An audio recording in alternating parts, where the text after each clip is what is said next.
Se você está feliz de estar na Canção Nova, dá uma salva de palmas para Jesus maravilhoso. Cumprimenta quem está do seu lado, diga: seja bem-vindo à Canção Nova. Glória a Deus. Abra comigo, por favor, segunda carta de São Paulo aos Coríntios, capítulo 4. Mateus, Marcos, Lucas, João, Atos dos Apóstolos, carta de São Paulo aos Romanos, primeira carta de São Paulo aos Coríntios, segunda carta de São Paulo aos Coríntios, capítulo 4. Pergunta para quem está do seu lado: cadê a sua Bíblia?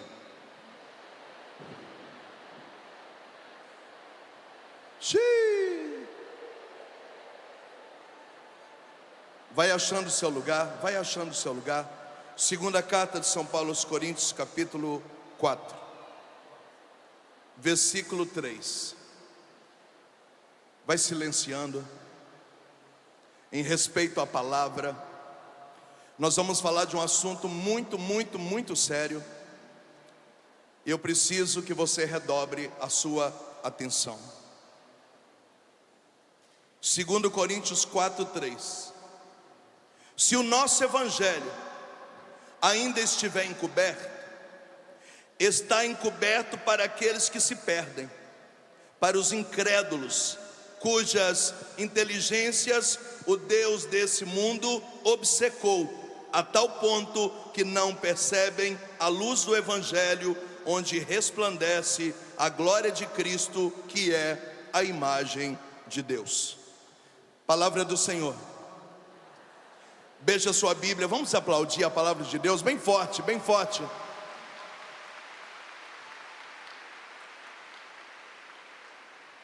Quem está comigo, diga amém. A Bíblia diz que o apóstolo Paulo morou na Grécia 1 ano e meio. E da Grécia, ele escreveu 2 cartas para a igreja de Corinto. Primeira carta de São Paulo aos Coríntios tem 16 capítulos. E a segunda carta de São Paulo aos Coríntios tem 13 capítulos. Quais são os teores da carta? Moral e doutrina. A comunidade de Corinto é uma das comunidades mais pagãs que já existiu na Bíblia. Você vai perceber, lendo a Sagrada Escritura, que assuntos seríssimos de moral, como prostituição, adultério e outras coisas, sobretudo também na área da sexualidade, Paulo resolveu tratar em Corinto. Por quê? Porque era um lugar habitado por muitos pagãos. Então a primeira base da carta é moral. A segunda base é doutrinária. Por quê? Porque naquela região tem pessoas que estão saindo do paganismo para o judaísmo, do judaísmo para o cristianismo. Então começou: pode circuncidar, não pode? Eu que aceitei Jesus, eu preciso circuncidar ou não? Então, além de moral, Paulo também gasta muito tempo com uma doutrinação daquilo que é verdade de fé. O detalhe é que Paulo é um fenômeno. Quanto mais ele prega, mais as pessoas se convertem. Quanto mais ele prega, mais as pessoas se convertem. E vale dizer que o cristianismo se edifica a partir de pagãos que se convertem ao cristianismo e judeus que se convertem ao cristianismo. Moral da história: à medida que a multidão, que a massa se converte, os mestres da lei, detentores do poder do templo, ficam incomodados com aquilo que está acontecendo. Imagina eu que estudei a vida inteira na escola de Gamaliel, imagina eu que sou judeu de nascença, imagina eu que sou da tribo de Benjamim. Ao invés dos pagãos se converterem para a minha religião, eles estão se convertendo para o cristianismo que Paulo prega. Ao invés dos judeus da minha religião se aprimorarem no judaísmo, eles estão abandonando o judaísmo para seguir o cristianismo, que é o Deus que Paulo prega. Então os mestres da lei estão extremamente incomodados com tudo que está acontecendo, mas como eles não podem conter a conversão em massa, como eles não podem conter o avanço do evangelho, eles resolvem atacar não mais a mensagem, portanto atacar o mensageiro. Eu gostaria que você soubesse que atacar o mensageiro é desleal. Tudo bem que Jesus disse: eu envio vocês no meio de lobos. Tem lugares que vocês vão ter que sair pelos fundos, outros vocês vão ter que sacudir a poeira e sair pela porta da frente.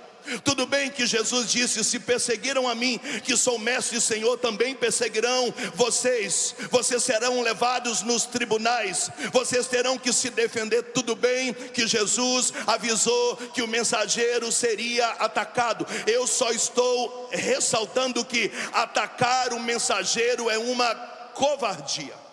Diga para quem está do seu lado: eu não sei o que acontece. Não, agora eu sei o que acontece. Você morreu entre o rosário e a primeira pregação. Pergunta para quem está do seu lado: você está vivo ou já morreu? Olha para quem está do seu lado e diga: eu não sei o que acontece, mas eu posso afirmar: atacar o mensageiro é uma covardia. Não podendo mais lidar com o avanço do evangelho e a conversão em massa, resolvem atacar o Paulo. Então os mestres da lei começam a gritar em praça pública: ele está falando aí, mas ele não é um dos 12, viu? É covardia. Ele está falando aí, mas ele está cuspindo no prato que comeu, porque até ontem ele ajudava os mestres dos fariseus e agora ele está pregando contra a gente. Ele é hipócrita. Ele está pregando muito bonito aí, vocês estão aceitando Jesus, mas ele não tem autorização de Jerusalém para pregar, viu? Pedro não sabe do que Paulo está fazendo, e isso é mentira. 7 meses depois de convertido, Paulo submeteu o seu ministério a Pedro lá em Jerusalém. Mas os mestres estão gritando na praça: ele não é um dos 12, ele traiu o judaísmo, e Jerusalém nem sabe o que ele está fazendo por aí. E então eles vão batendo, vão batendo, vão batendo, vão batendo. O nome de Paulo está sendo queimado em praça pública. Paulo está muito mal falado. E quanto mais batem no mensageiro, mais as pessoas se convertem. Quanto mais bate nos profetas, mais as pessoas se convertem. Porque o evangelho não se deixa acorrentar. Porque Jesus é a verdade, e a verdade cura, a verdade salva, a verdade liberta. Você bate no mensageiro e amanhã nasce mais um. Você bate no profeta, amanhã levanta outro. Você bate no sacerdote, amanhã Deus levanta outra. Prepara para aplaudir. O evangelho não se deixa acorrentar.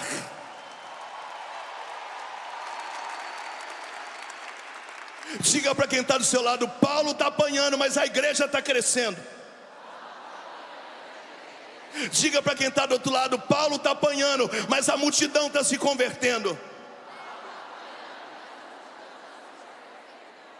E ao invés de Paulo ir para as redes sociais, gravar um vídeo e se defender, Paulo dá uma aula pública a respeito de cegueira espiritual.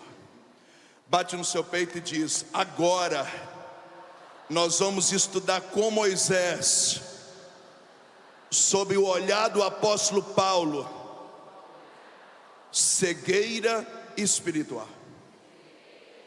Deixa eu repetir de novo: Paulo não se defende. Aproveita o clima que não é favorável para dar catequese. Antes da gente estudar sobre cegueira espiritual, nós precisamos entender o que é visão espiritual.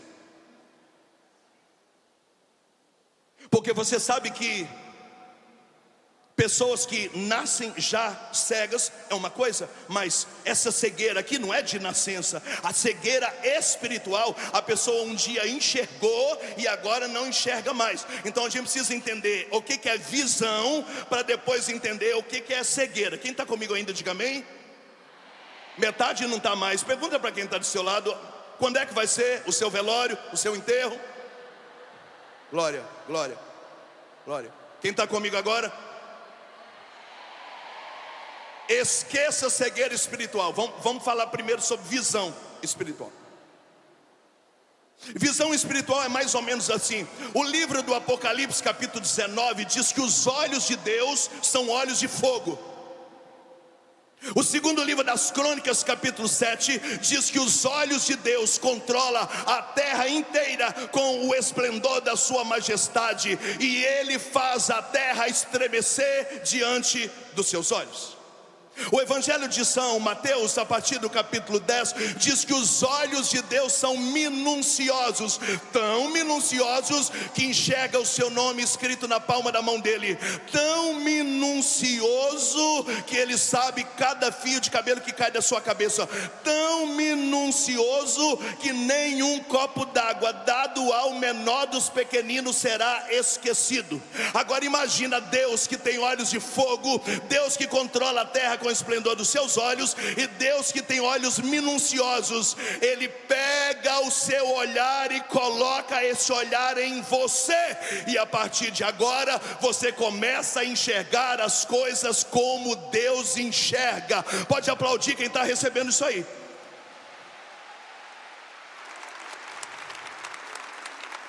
Diga para quem está do seu lado: visão espiritual é quando os olhos de Deus são enxertados em você, e você passa a ver o mundo conforme Deus vê.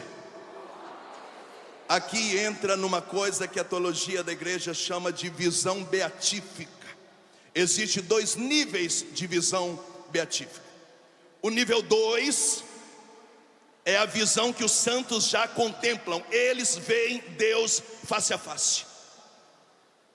Mas nós não morremos ainda, nós ainda não fazemos parte do convívio dos eleitos, nós ainda não estamos na igreja triunfante. Então existe um outro nível de visão beatífica. É quando você começa a enxergar como Deus enxerga, ver como Deus vê, pensar como Deus pensa. Então você começa a ser criterioso, você começa a ser equilibrado, você começa a ter maturidade, você começa a ter discernimento, você já está enxergando aqui a plenitude daquilo que um dia será lá. Quem falou isso? Paulo. O Paulo diz: agora eu vejo tudo como se fosse um espelho. É meio invertido, parece um reflexo, mas quando chegar lá eu verei face a face, e eu o enxergarei conforme ele é. Visão beatífica nível 2, nível hard, é na vida eterna. Mas já existe uma pré-visão, um primeiro estágio de visão beatífica. É quando os olhos de fogo, os olhos minuciosos, esse olhar que percorre a terra inteira, é colocado em nós, é enxertado em nós, e nós começamos a enxergar o mundo, as coisas, as pessoas, os fatos conforme Deus enxerga. Toca na pessoa da esquerda, da direita, e diz: receba esse olhar divino aí na tua alma agora.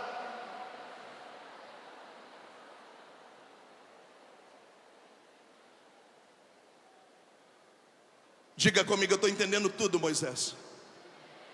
Eu estou mais morto do que vivo, mas eu estou entendendo tudo que você está falando.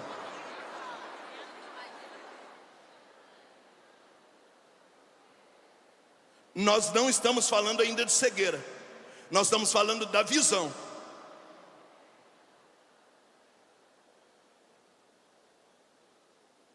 Aí a gente diz assim: ciclano está namorando, será que ela não está enxergando que isso vai dar ruim? Não, ela não está enxergando que isso vai dar ruim.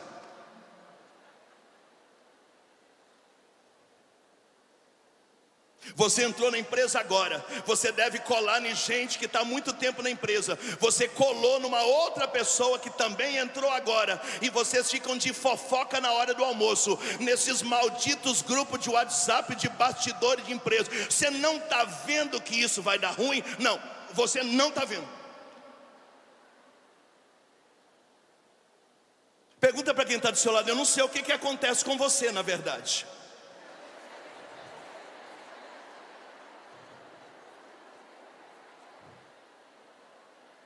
O que é visão espiritual? Só existe uma mulher no mundo, e essa mulher está na sua frente dizendo: Moisés, eu quero casar com você. Você faz meia dúzia de perguntas, fala: moça, até que você me serve, eu também achei você bonita. Na verdade nós não temos muita opção, né? Só tem você no mundo. Mas assim, olhando com os olhos de Deus, eu acho que isso não vai dar muito bom não. Então assim, segue o seu caminho, mas eu acho que você não é mulher para mim não, viu? Deus abençoe, tamo junto. Isso é visão espiritual. Se você aplicar a visão espiritual nos seus relacionamentos, você vai se privar de muitos relacionamentos abusivos e tóxicos. Aqui tem gente que está sendo amigo de quem não é para ser. Aqui tem gente que está andando com gente que não te merece. Aqui tem gente frequentando lugares que não te compete. Aí todo mundo pergunta: será que essa pessoa não está vendo que vai dar ruim? Olha para quem está do seu lado e fala: não está vendo.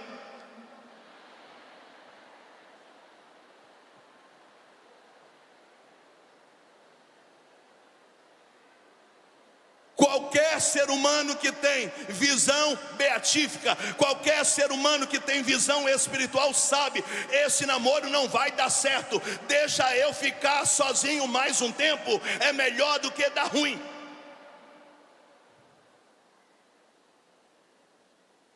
Qualquer pessoa que tem visão espiritual, visão beatífica, sabe que se você conduzir nessa empresa as coisas da forma que você está conduzindo, isso vai dar ruim para a sua vida profissional e financeira. Qualquer pessoa que tem olhos de fogo, visão espiritual, visão beatífica, consegue enxergar que da forma que você está conduzindo as coisas na sua paróquia, amanhã vai estourar uma bomba. Não precisa deixar chegar nesse patamar, mas você precisa usar os seus olhos, os olhos de Deus, enxergar como Deus enxerga, para você ter critério, para você ter discernimento, para você ter alegria, para você ter entusiasmo, para você ter planejamento, para você ter amplitude. Tudo isso está em você, você só não toma posse. Olha para quem está do seu lado e fala: inclusive você tem uma cara de preguiçoso.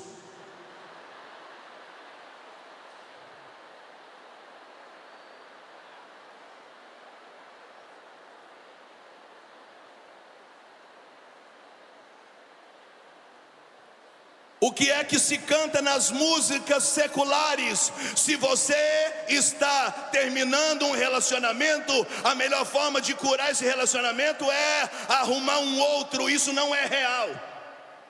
Você está machucado por um e vai machucar no outro, porque você está carente, você está ferido. Você vai machucar uma pessoa que não merece, aplicando ou descontando nela o primeiro relacionamento. Quando você tem visão espiritual, você diz: não, eu não estou preparado para namorar. Não, eu não estou preparado ainda nesse momento. Por quê? Porque eu saí de um relacionamento, eu me machuquei nesse relacionamento. Qualquer olhos espirituais sabe que você precisa no mínimo de 1 ano para você se reorganizar emocionalmente antes de sonhar com outro amor.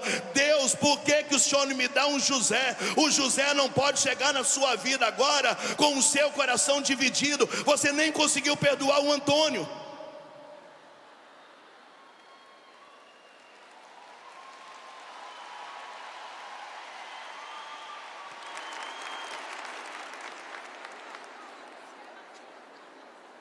Olha nos olhos de quem está do seu lado e fala: olhos espirituais aí, filho.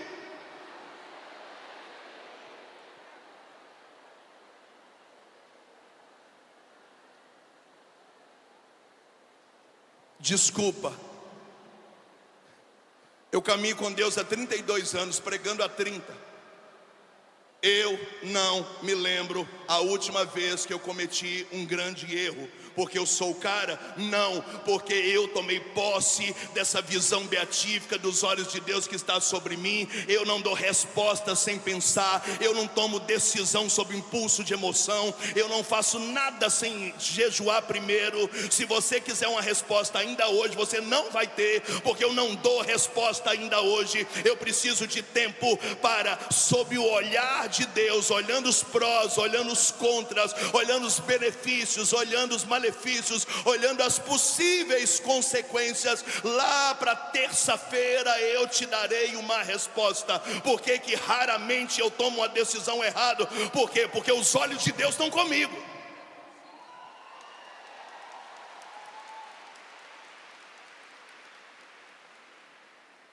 Tem gente aqui que tem cara que faz muita besteira,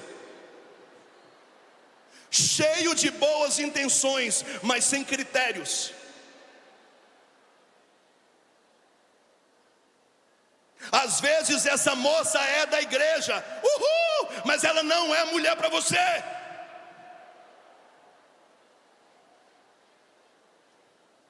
Ah, Moisés, mas eu estava no Santíssimo pedindo a Deus, de repente ela entrou. Eu falei, mas eu já tive algumas vezes no Santíssimo que entrou cachorro também. Aí eu faço o quê? Levo o cachorro para casa?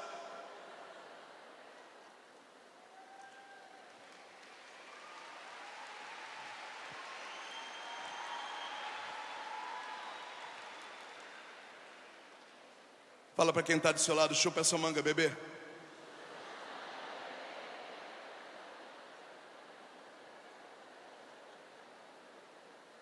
Quem está comigo ainda? Está comigo, Adriana?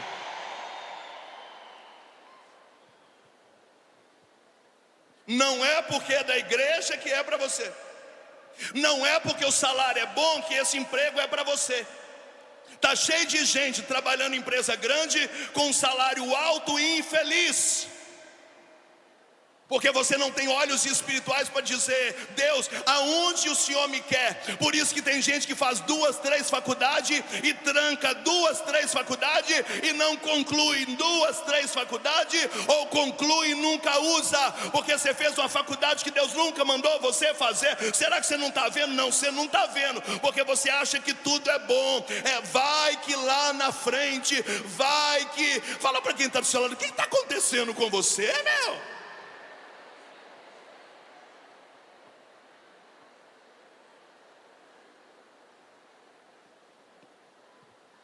Moisés, como é que eu sei aquilo que é de Deus ou não? Eu preciso usar a visão espiritual.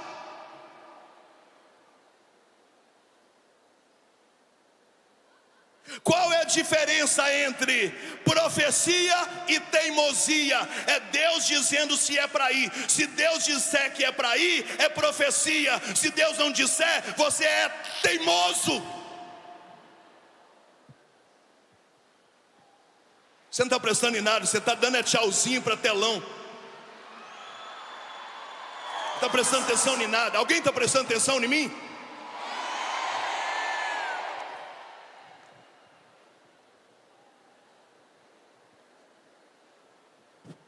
Tem gente aqui insistindo em coisas que não é para insistir. Está faltando o quê? Visão espiritual. Eu não estou dizendo que essas coisas são pecados, essas coisas são boas.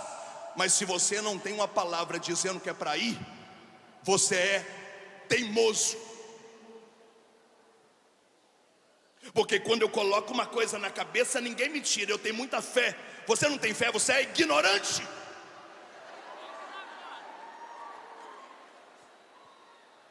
Olha para quem está do seu lado e fala, é a sua cara aí. Ele falou o seu nome, ele falou o seu nome agora.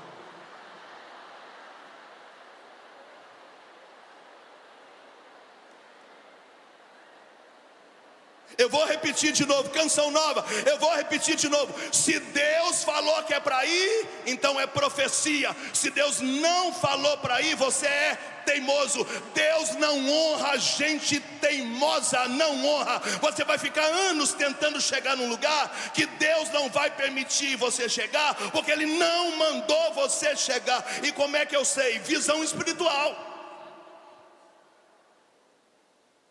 Aí você quebra a cabeça uma vez, quebra a cabeça duas vezes, quebra a cabeça três vezes, fala, é o demônio. Não é o demônio, não é para você tentar de novo, mas você não tem uma palavra, você não tem uma profecia, você não tem uma direção, você é uma pessoa teimosa. Quando você põe na cabeça, você não aceita conselho de ninguém. Ao invés de você fazer o uso das atribuições da visão beatífica, Ele que tem olhos de fogo, Ele que controla a terra inteira com o esplendor dos seus olhos, Ele que tem olhos minuciosos, um dia para Ele são como 1000 anos são como um só, cada fio de cabelo contado na sua cabeça. Ele que sabe de um copo d'água dado ao menor dos pequeninos, Ele coloca esse óleo em você, e você diz, isso não é para mim, isso não é agora, isso aqui eu posso esperar, eu não tenho essa resposta, vamos rezar mais um pouco. Então vem felicidade, vem alegria, vem abundância, vem entusiasmo.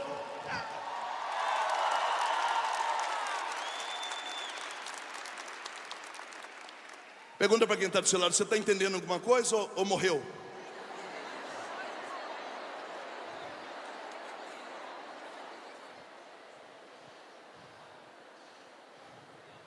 Qual é a diferença em recuar e ser omisso à ordem de Deus? Está cheio de gente na igreja, eu sinto que Deus me chama ao escondimento. Deus não te chama ao escondimento, você é omisso, covarde, você é covarde. Se Deus mandou você recuar, recua. Se Deus falou que é para você esperar, espera. Se Deus falou que agora é tempo de você ir para o deserto, obedeça. Mas se Deus não falou, você é omisso, covarde. Aí a gente olha para a pessoa e fala, será que a pessoa não está vendo? Não está vendo. Fala para quem está do seu lado, que vontade de dar os tapinhas na sua cara.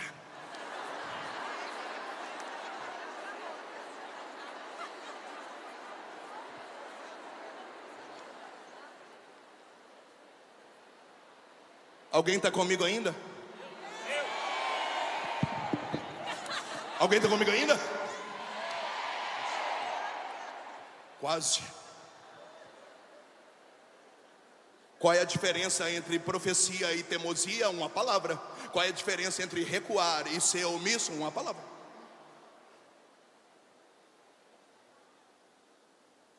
Por que que puxando na minha memória, eu não me lembro ter errado de uma forma drástica?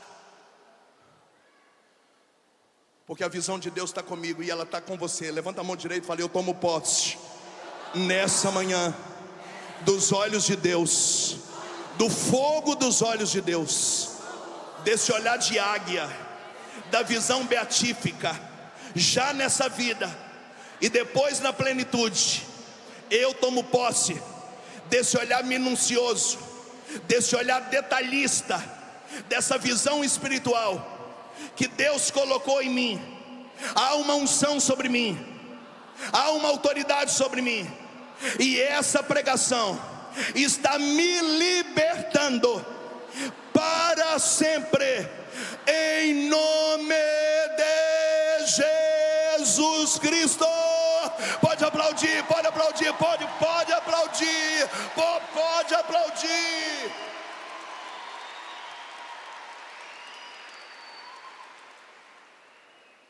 Eu estou dizendo que a partir de hoje você vai parar de errar. Eu estou dizendo que a partir de hoje o seu plantio vai dar fruto. Eu estou dizendo que a partir de hoje os seus passos serão sólidos. Eu estou dizendo que a partir de hoje você não vai mais perder tempo, que tudo aquilo que você fizer, empreender, tocar, as coisas vão fluir. Por quê? Porque os olhos de Deus, a visão de Deus está sendo enxertada em você. E se você tinha perdido tudo isso, vai recebendo, porque Deus está devolvendo isso para você. É vontade de Deus que você receba isso, é vontade de Deus que você seja feliz, é vontade de Deus que você caminhe para o sucesso eterno, mas também a honra aqui na terra. Mas depende de você. Pergunta para quem está do seu lado, está entendendo alguma coisa ou morreu?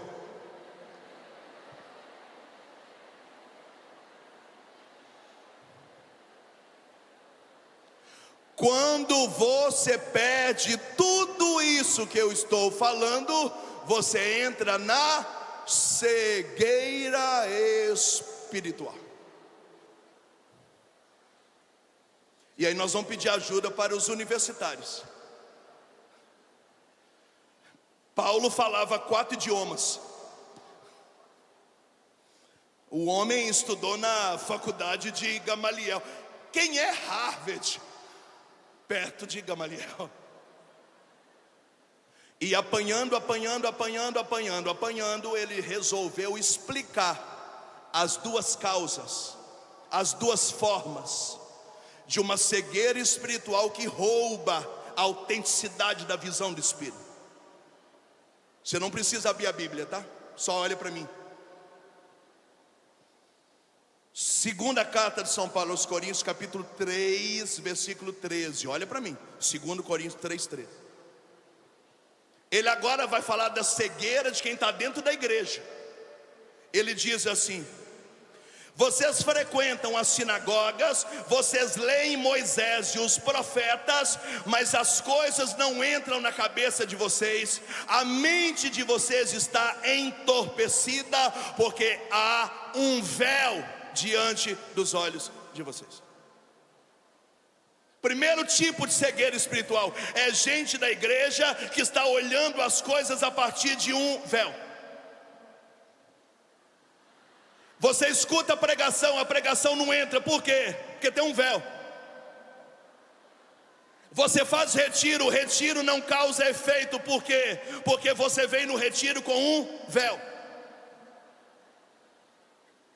O detalhe é que quem coloca o véu em nós não é o diabo. Nesse momento, falando para quem está dentro da igreja, Paulo diz que as pessoas resolveram colocar um véu nos olhos para escutar, ler, sentir e não enxergar. E aí ele que é um intelectual, ele compara ao véu de Moisés, não eu, o da Bíblia.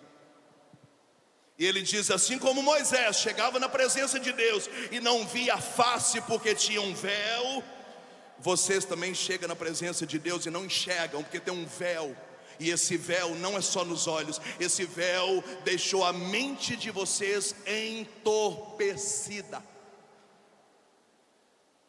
Gente, eu trabalho com drogados há 24 anos. O que é entorpecente? É droga.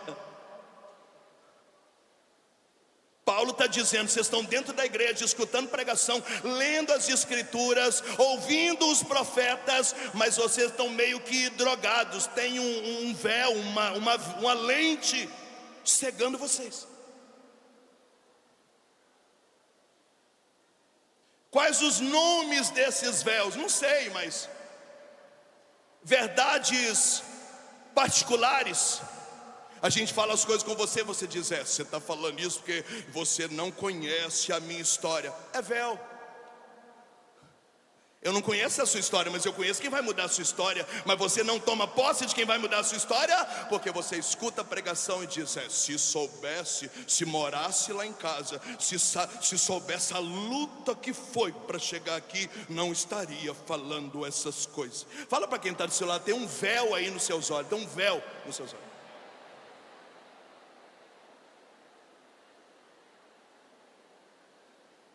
Qual é a verdade absoluta? Jesus. Eu sou o caminho, a verdade. Qual é a verdade secundária? É porque essas são as coisas que eu acredito. E eu queria que vocês me respeitassem, porque são as minhas verdades. Aí você escuta a pregação, lê os profetas, vai à missa e as coisas não mudam. Por quê? Porque você tem algumas verdades que eu não sei aonde você arrumou essas verdades. Fala para quem está do seu lado: é um véu que você colocou.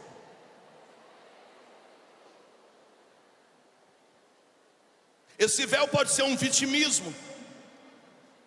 Porque ninguém ama, ninguém me quer, você não conhece a minha história. Todo Todo mundo quer contar a história dela, desde quando a avó veio de Portugal morar no Brasil. A avó tem 93 anos. Aí você vai contar a história da avó, para contando a história da avó, contar a história da sua mãe. Aí você vai contar o parto de cada filho da sua mãe, até chegar em você, para dizer que no fundo você quer uma oração, porque a sua vida não é fácil. Você entendeu a história? Eu falei, não, eu já até dormi no meio da história. Qual que é o nome disso? Vitimismo. Eu não quero saber o que você viveu daqui para trás, eu quero saber o que você vai viver daqui para frente. Não, mas eu quero te contar, o vitimismo é um véu. Ninguém me ama, ninguém me quer, desde pequeno eu sofro, a vida não sorriu para mim. Eu que nunca ganhei na mega da virada, é porque gente rico, é porque deu sorte ou porque rouba. Eu não, eu sou pobre, mas eu sou honrado. Ah, para cima de mim, para cima de mim. Aí a pessoa acorda cedo, luta. Aí Deus honra aquela pessoa. Você diz o quê? Você diz que é sorte. Que sorte! Que sorte!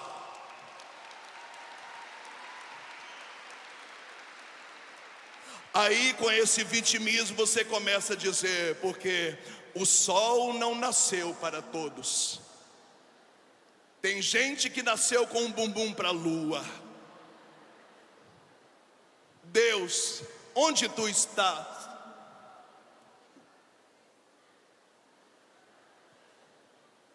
Fala para quem está do seu lado, vamos arrancar o véu do seu zóio. Você está cego, meu.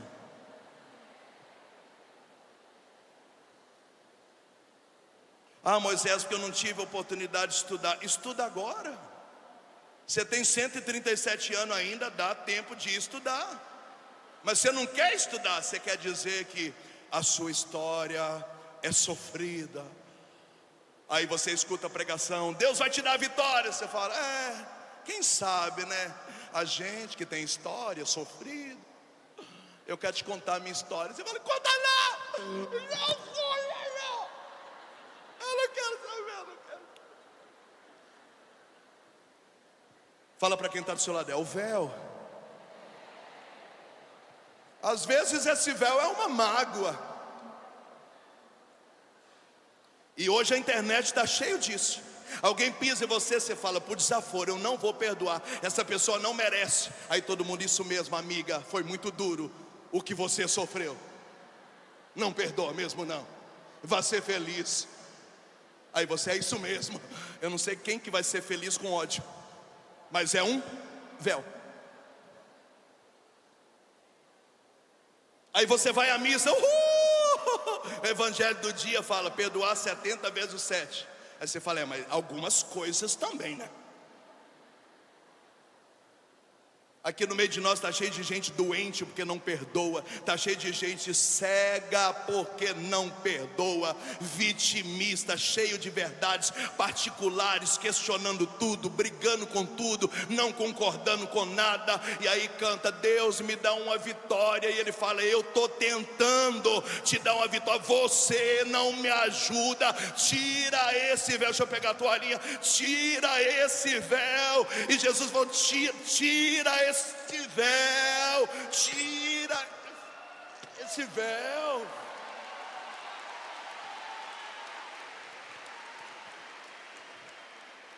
Olha para quem está do seu lado e fala, eu estou vendo um véu aí.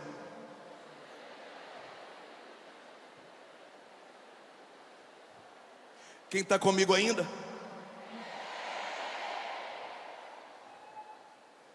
Esse véu, ele é tão discreto que ele se torna demoníaco. Você chega para pregar numa cidade pequena, a pessoa já te recebe assim, é porque a cidade é pequena, né, Moisés? Ela é desse tamanho mais ou menos. Você sabe, gente de cidade pequena. Tá, então o evangelho não muda gente de cidade pequena. Ah, Moisés, você falou, o povo nem aplaudiu, né? Porque cidade pequena, nossa senhora, a pessoa que traz você, ela amaldiçoa a própria cidade. Porque não é a cidade que é pequena, é a cabeça dela que é pequena. Tem um véu diante dos olhos dela. Então dentro da igreja tem gente com véu para tudo. Quando fala de dinheiro, cheio de véu. Quando fala de bênção, cheio de véu. Quando fala que Deus quer te honrar, que Deus quer tirar você do chão, colocar você na mesa dos justos, você não, pelo amor de Deus. Véu. Levanta a mão direita e fala: agora, em nome de Jesus, se eu coloquei esse véu, eu não sabia, foi inconsciente, mas eu não quero mais. Eu renuncio agora toda cegueira espiritual que estava sobre mim, que não me fazia ver as verdades do Evangelho, a glória de Deus na minha vida. Eu nunca mais vou dizer que foi sorte. Eu nunca mais ficarei apegado ao meu passado. Eu nunca mais ficarei chorando pelos cantos. Hoje eu tiro esse véu da minha alma. Hoje eu abandono a cegueira espiritual. Eu recebo a glória de Deus na minha vida. Pode aplaudir, pode aplaudir, pode aplaudir, pode aplaudir, pode aplaudir.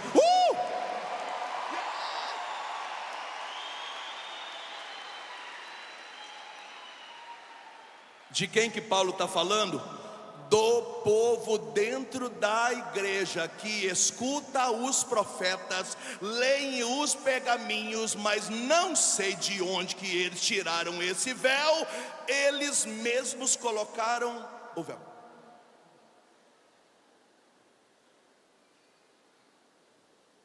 Quem está comigo ainda, diga aleluia.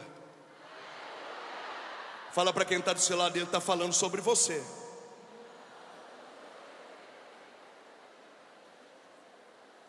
Mas agora, Paulo vai dar a segunda aula sobre cegueira espiritual.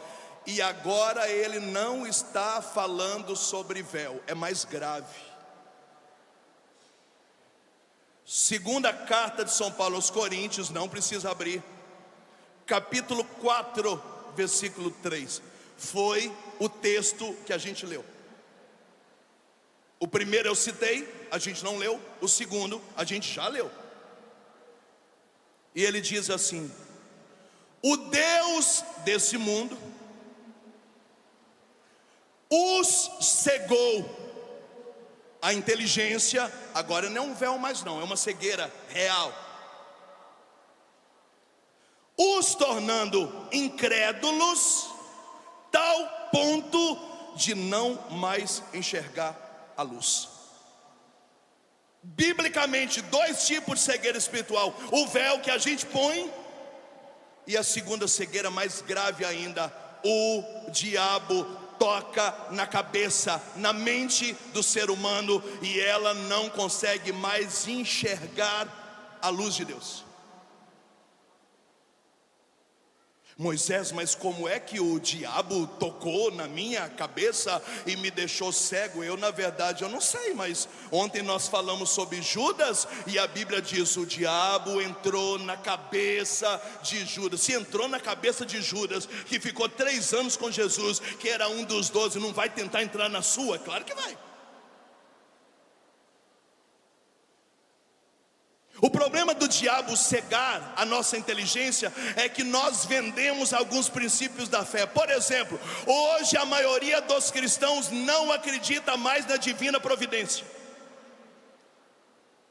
Aqui no meio de nós tem um monte de gente com problema financeiro, mas você não acredita na providência de Deus.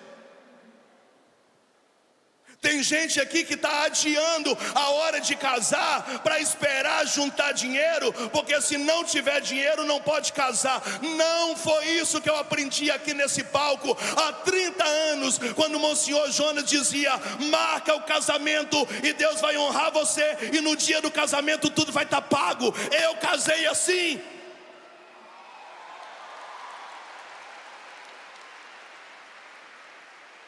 Muitos casais adiando ter bebê, porque não acredita na providência. É porque minha casa ainda é pequena, é porque eu ainda estou pagando não sei o que, é porque eu preciso montar um quarto, é porque primeiro eu quero ir para a praia, depois que eu conseguir ir para a praia, aí a gente se organiza para ter um bebê, porque você sabe, né, bebê dá gasto. Muitos de nós estamos sofrendo porque não acreditamos na providência. Muitos aqui não conseguiram acreditar que até os 45 do segundo tempo você ia ter o dinheiro para entrar nessa caravana e chegar aqui. Por isso que você ficou 6 meses sofrendo, porque você não acredita na providência. Aqui no meio de nós tem gente que Deus já mandou comprar e você não tem coragem de comprar. Por quê? Porque você não acredita no Deus do ouro e da prata. Tem gente aqui que vai ficar a vida inteira morando no fundo da casa da sogra, no fundo da casa de parente. Não que seja errado ou ruim morar no fundo da casa de parente, mas Deus quer dar uma casa para você ter liberdade, privacidade no seu casamento, na educação dos seus filhos, para você colher o melhor de Deus na tua casa. Mas você não tem coragem de dar um passo, porque você não acredita na providência. O diabo tocou na mente dos irmãos da igreja para que eles não consigam ver a luz. O nome disso é cegueira espiritual. Talvez você está sofrendo numa empresa e você não tem coragem de sair de lá, porque você não acredita na providência. Talvez Deus está chamando você para empreender, para abrir o seu próprio negócio, mas você é porque eu tenho medo, é porque eu tenho olhado alguns vídeos, é porque eu tenho assistido o jornal, é porque as pessoas me falaram, é porque os economistas, eu quero saber de economista. Quando eu vou no sacrário e Deus fala, dá o passo, eu dou o passo. Se Deus falar casa, marca o casamento. Se Deus falar vai ter bebê, você vai ter bebê. Se Deus falar vai para Canção Nova, vai para Canção Nova. Se Deus falar para Canção Nova é para avançar, nós vamos avançar. É para construir, é para construir. É para ampliar, é para ampliar. É para dar passos. Por quê? Porque o diabo não cegou a nossa cabeça.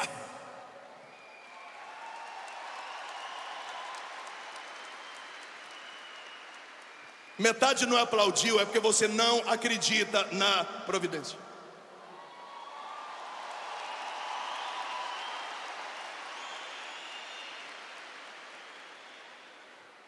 Pergunta para quem está do seu lado: você está entendendo ou já morreu?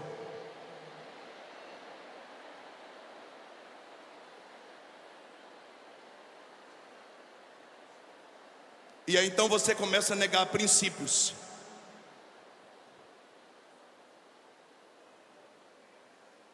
Você não acredita na providência.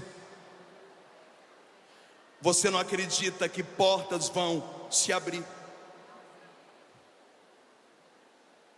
Quem está comigo ainda?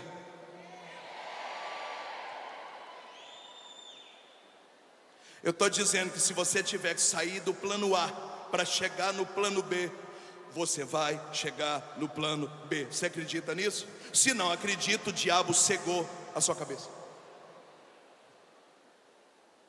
A gente que só fica na estrada pregando, a gente passa muitas coisas que irritam a gente. É muito comum as pessoas que dirigem para mim dizer assim: eu acho melhor a gente sair bem mais cedo, né? Porque a gente precisa contar com os imprevistos. Eu sou homem de contar com o imprevisto, eu sou do Deus do imprevisível.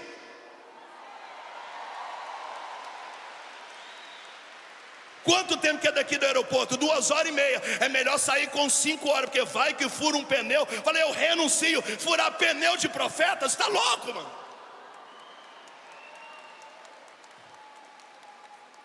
Se a Bíblia me garante que os anjos do Senhor estão comigo, que se 11.000 pessoas se levantarem contra mim, 10.000 vão cair para um lado, 1.000 vão cair por outro, e eu não serei atingido, porque o Senhor deu ordem aos seus anjos para me guardar. A pessoa cega, ela não acredita em anjo, ela não acredita em providência, ela não acredita em livre-arbítrio, ela não acredita em porta aberta, ela não acredita que se ela sair atrasada, ela vai pegar todos os semáforos verdes, e que se ela tiver com pressa, quando ela for no supermercado, vai ter uma vaga sendo liberada na porta do mercado para você. É para você.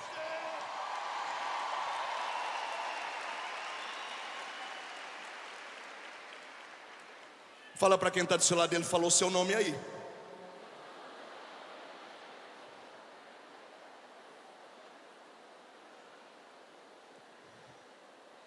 A Bíblia diz que o Deus desse mundo, Deus com D minúsculo, cegou a mente para não enxergar mais o que Deus é capaz de fazer.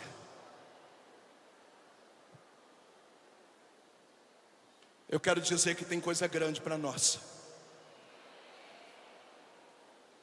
Eu quero dizer que os próximos 3 anos serão os melhores anos da sua história, da sua vida. Você sabe por quê? Porque você tem acordado de madrugada para rezar com lágrimas, criança com febre, marido brigando, trabalhando com dores físicas. E a Bíblia diz que aqueles que semeiam entre lágrimas vão colher com alegria.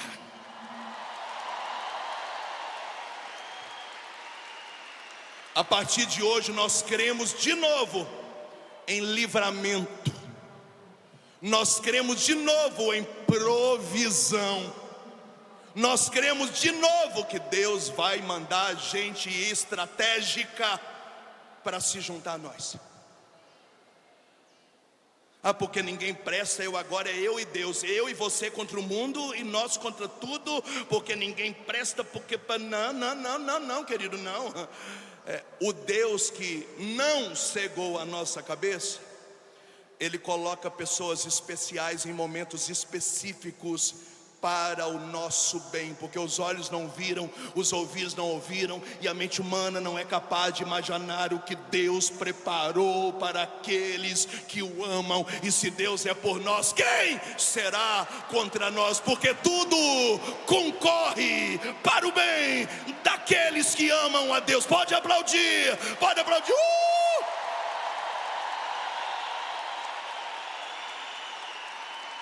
Levanta a mão direita e diz: eu renuncio essa segunda cegueira. Eu não estava vendo a glória do meu Deus, eu não vi a luz, mas nessa pregação eu estou sendo liberto. Eu creio nos meus valores, eu creio em providência, eu creio em provisão, eu creio em livramento, eu creio em colheita, eu creio em tempo novo, eu creio na esperança, e a esperança não decepciona. Eu não sei se você está entendendo, uma grande libertação está acontecendo aqui nessa manhã. A cegueira espiritual está dando lugar aos olhos de Deus. Eu preciso terminar para a gente rezar. Como vocês são falsos. Deixa eu fazer de novo para ficar bem legal. Eu preciso concluir para a gente rezar.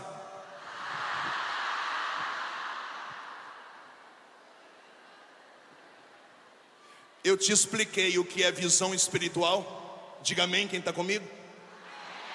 Os 2 níveis de visão beatífica. Diga quem está comigo. Quando você perde isso, é cegueira espiritual. Quem está comigo, diga amém. Primeiro nível de cegueira, um véu que nós mesmos colocando, diga amém. E o segundo, quando o mal cega a nossa mente.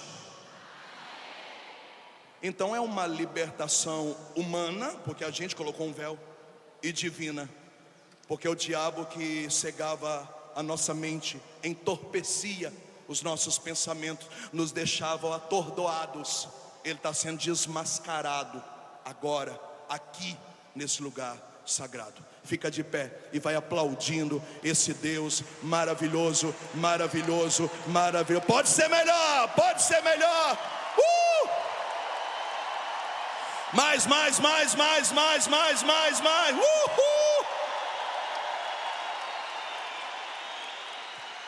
Dá um abraço quem está do seu lado e fala: vamos, filho.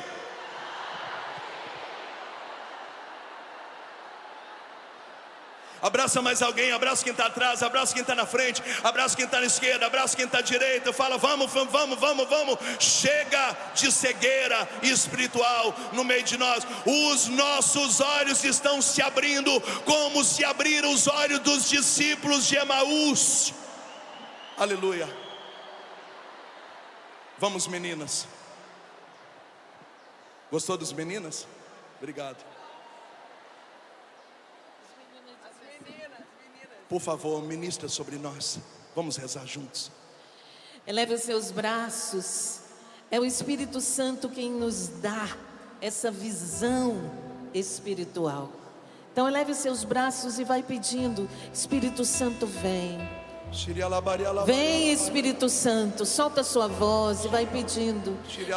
Vem, Espírito Santo, dá-me esta visão espiritual. Eu quero ver a vontade de Deus acontecer em minha vida. Vem, Espírito Santo.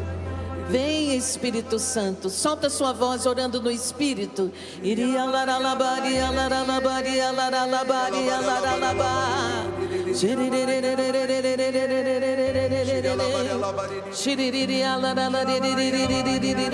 Vem, Espírito Santo,